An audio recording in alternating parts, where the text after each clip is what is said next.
প্রথমেই একটা রান্নার প্যানে সয়াবিন তেল দিয়ে দিয়েছি, লবণ দিয়ে দিচ্ছি, হলুদ গুঁড়ো দিয়ে দিচ্ছি।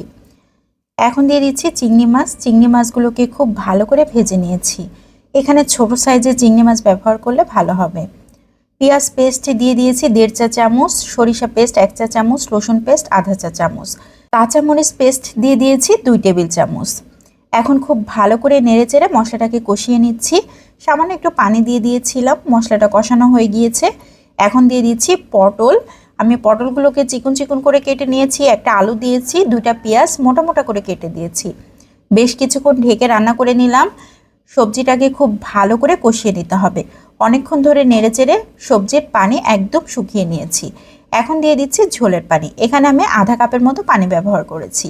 সব শেষে দিয়ে দিচ্ছি জিরা পেস্ট। খুব ভালো করে নেড়েচেড়ে আবারও ঢাকনা দিয়ে কিছুক্ষণ ঢেকে রাখলাম। তরকারি একদম কমপ্লিট হয়ে গিয়েছে।